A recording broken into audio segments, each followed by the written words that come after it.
Hello students, a very good morning. So students, in last class we were revised our chapter that is the wave optics completely by the revision on the topic diffraction of light.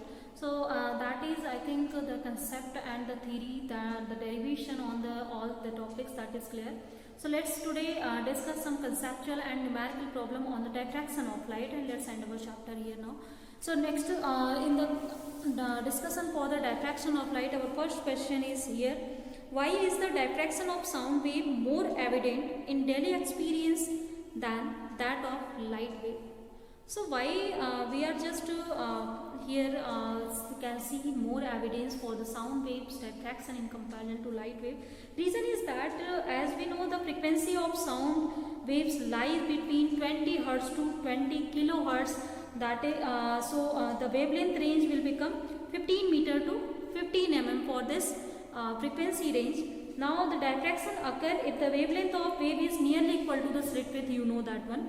Now as the wavelength of light wave, if you will see, that is near about 7000 and 7000 to 4000 angstrom, the wavelength of the light we have.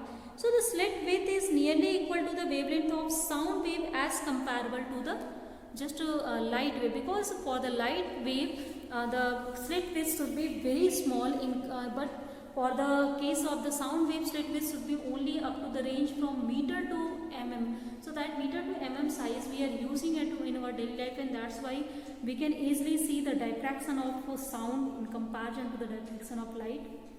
For diffraction of light we have to design, and we have designed even a number of instruments there, but we need special instruments to observe it. But sound we can easily get from any instrument that we are using now. Now next question after this, first very short answer question I am taking. What should be the width of each slit to obtain 10th maxima of the double slit pattern within the central maxima of single slit pattern? So here we have to find out now the width of the each slit that we can obtain for the 10th maxima of the double slit, that is Young's double slit experiment, and within the central maxima of the single slit pattern. So for this question, as here it is given that the path difference is lambda, then it means that yes, d theta or theta is equal to, as we have the condition, that is lambda by a from here. Then next one, it is given that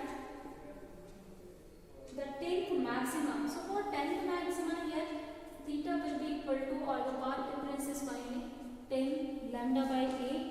That should be equal to now the central maxima of the single slit pattern. So for the single slit pattern, at central maxima has the angular width that is equal to 2 lambda by a from here. We can just compare these two or from here, so this would be d. So this source separation can be easily created, or the slit width can be easily created by using this source separation, that is a is equal to d by 5, and as d is given to us, that is now the 10th, then by if the slit width is given now the 10th, then at that time it will be just 2, and in the same way you can calculate it first of all for the comparison with the double slit experiment into the single slit. Now next question we have: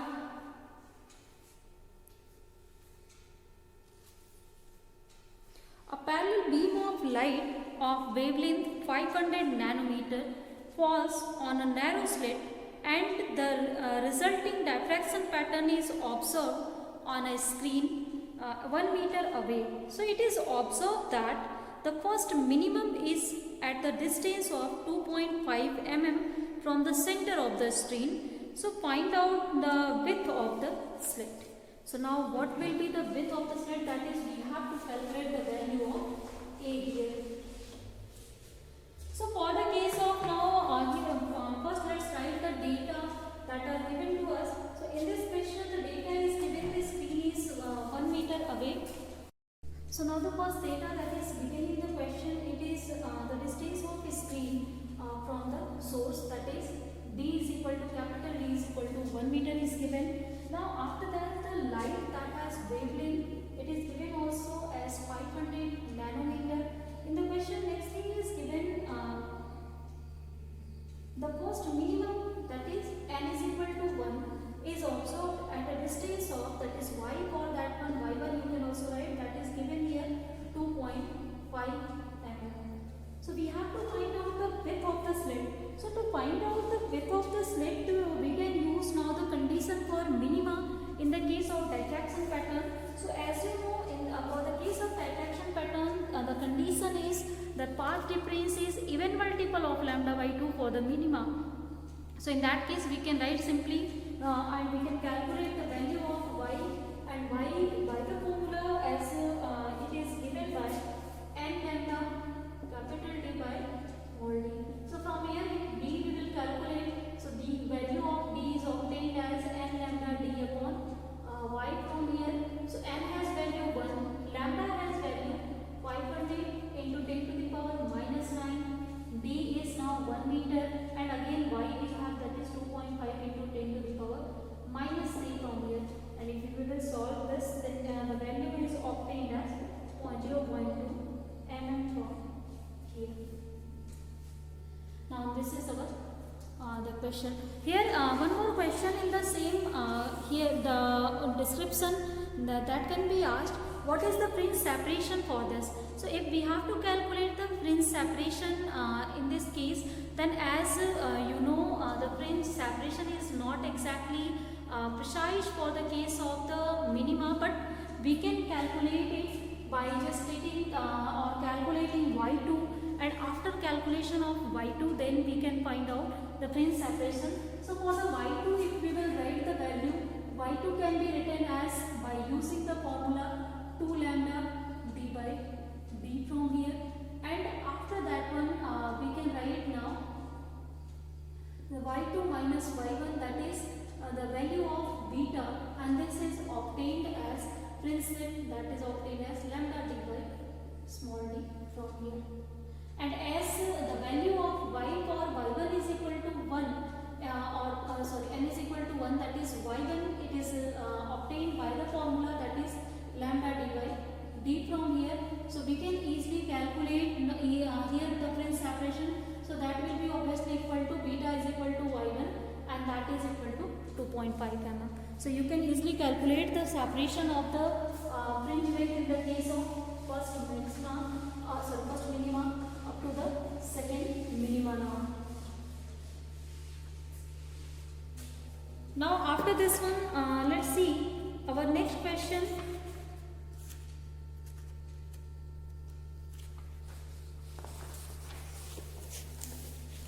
Now our next question here, for a single slit of width A, the first minimum of the interference pattern of a monochromatic light of wavelength lambda occurs at an angle of lambda by A. So, at the same angle of lambda by A, we get a maximum for two narrow slits separated by a distance A.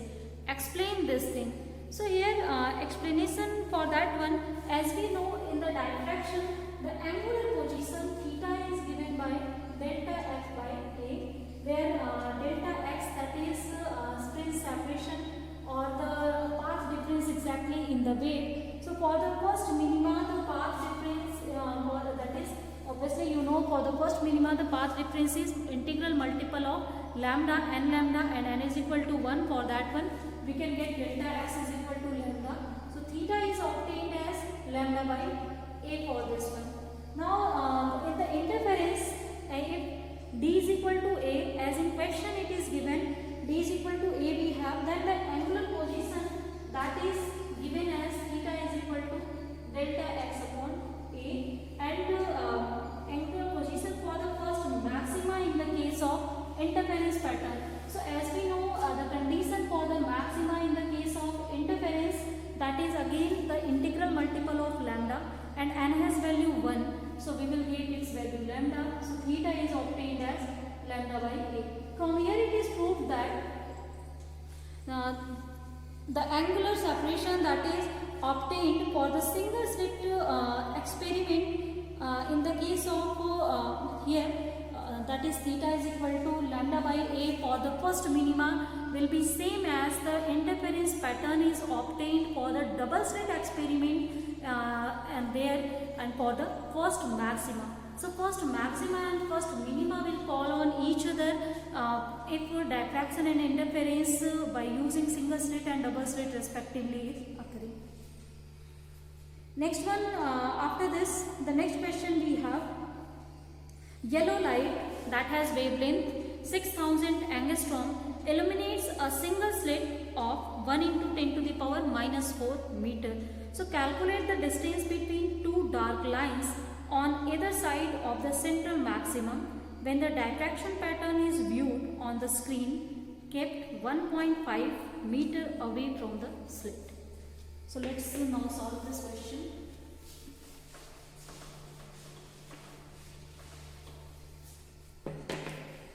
Now to solve this question, first let's write down the data, that is lambda is given, this is now 6000 angstrom. The second thing is given here, the separation for this sources or the slit, that is 1 into 10 to the power minus 4 meter, that is the slit width is given to us. Next thing is given, the screen is kept 1.5 meter away, that is capital T is given. So these are now the information we have. We have to find out the separation between two dark lines on either side of the central maximum. So that will be equal to fringe width of central maximum, because if again intensity pattern, you will see that one. So in the case of intensity pattern, in last class we have seen the intensity pattern is observed in this manner. This kind of intensity pattern we were getting. So we have seen that here the central maxima is obtained in either side of this point, central point, and the separation of this one also we have calculated. Means now the two minima that are separated by the distance of the central maxima with here. So we can easily now write down the formula for that. So here the separation for the central maxima, as we know, that is 2 times lambda d by small d. So let's put the values here. So this is now 2 times lambda has value 6000 angstrom, that is 10 to the power minus 10, into d has value 1.5 meter, and now small d has value 1 into 10 to the power minus 4. Now if you will solve, you can easily find out what is the separation between two dark lines on either side of the central. This is the position of two dark lines, and the separation is obviously equal to the width of the central maxima from here. And the value is obtained after solving this one, that is 1.8 into 10 to the power minus 3 meter, that is 1.3 mm. That is the separation of the two dark lines for this particular situation and particular question.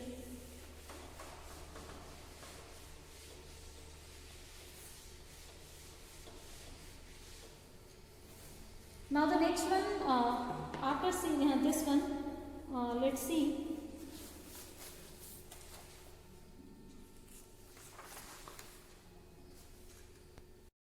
So now students, I think up to now whatever the numerical problem we have solved for the diffraction, that is also clear, and also a number of problems we have discussed for the interference. Now let's bind up our chapter here with this numerical that we have done up to now.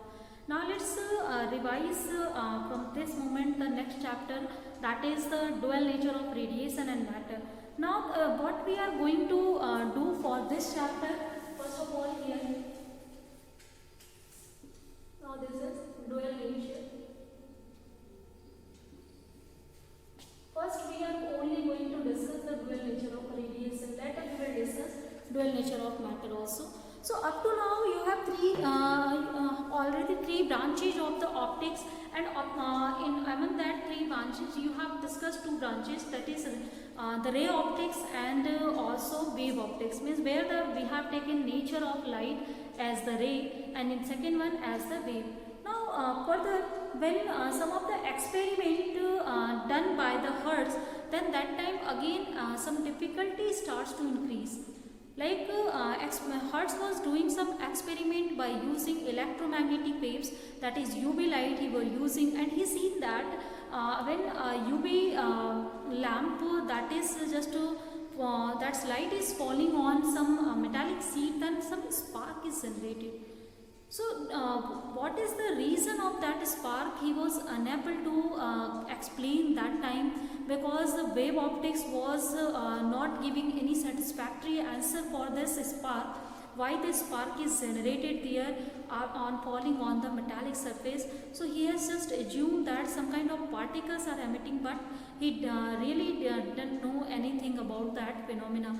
So now with the discovery exactly of this kind of experiment after the Hertz, again the wave nature aspect starts to fail to discover this phenomena's reason. So after that one, we need again a new type of theory or new nature of the light to explain these phenomena, and that nature is now provided by the Max Planck.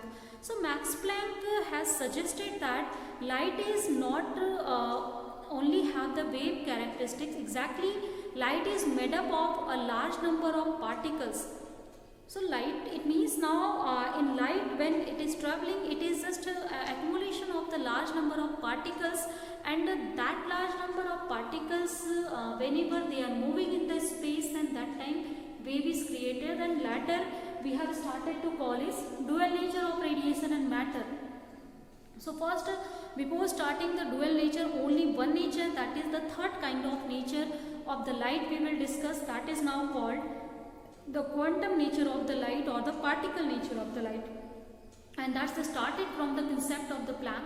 So here Planck concept is totally just suggesting that light is made up of large number of particles that are known as one of the particle is known as photon, and here or one quanta also we are calling it. And now according to him, one photon has energy E is equal to h, and if in our whole of the system we have n number of photons, then the total energy of the whole light is now Nhν. From here, this n has value only 1, 2, 3, 4 means integral values n can adopt. Means we can have now 1 photon, 2 photon, 3 photon, 4 photon, not we can have any fractional number of photon. So this is now the concept of the quantization of photon or quantization of energy of the electromagnetic wave. So from here a new physics we have started, that is called quantum physics. So quantum physics base we have started to choose from here, the energy we have started to quantize, and later a lot of quantization rule we have applied, and you know this time already where at which scale we are using that quantum physics. So this one is I think now clear for the light nature. Now how this nature of the light helps us to understand the new phenomena that we have just discovered, and this new phenomena that is discovered suddenly by the Hertz, and he was not able to explain it, that is now known as photoelectric effect. So let's see what is now the photoelectric effect, and how the photoelectric effect is not explained by using wave theory, and how it was successfully explained by using the particle concept. So this is again you can say a prediction started to occur at this point. So photoelectric effect is what, when we have, suppose we have any metallic surface, when on this metallic surface some light is started to fall, then as light is we have seen exactly what is now the photoelectric effect. When a suitable frequency of light that is fall on the metallic surface, the emission of electron from the metal surface started to take place. So this effect is known as photoelectric effect, means emission of electrons due to the incidence of light, that is known as photoelectric effect. Now why we are getting photoelectric effect? So here also I will tell you reason later. Number of experiments done by the Lenard and Halbwach, we will also see that. Here first one, the reason is that according to Planck, when or later it was explained by exactly Einstein. So we will also see this one here as a something I am saying you. Suppose these are now the photons that are falling on the surface here. So whenever one photon will fall on this metallic surface, then then that time the electron will get the whole of the energy of this photon, whether it is needed that energy or not, and that electron will get free. So this is now the concept. Particle is transferring its energy to a particle, then emission of particle is taking place. Now this was a very successful concept to explain this photoelectric effect. Next one, to understand the photoelectric effect, first of all some definitions or some concepts we need to know. The first concept we need to know, that is the atomic free electron model of the any of the system. So free electron model of the system, as before that you know atomic models as given by Rutherford, later given by the Bohr in atoms and nuclei chapter also we will see. So for that one, as you know, in the atoms we have very tiny space, that is called nucleus, and around the nucleus number of circular levels we have, circular orbits we have, and in that one electrons are just orbiting. And the in electrostatic force between orbiting electron and nucleus, that starts to decrease when the distance will started to increase, that you know from the electrostatic concept already. Now in this manner, as the last orbit electron, that is also called valence electron, as that has the minimum force, and if the size of the atom is very large, then that electron gets free from its orbiting, and it started to move even around the space of the orbit. Like if this is nucleus, now these are the circular orbits in which the electron is revolving, and this is now the suppose you can see this is the boundary of the atom, which within this range only the atom can be contained.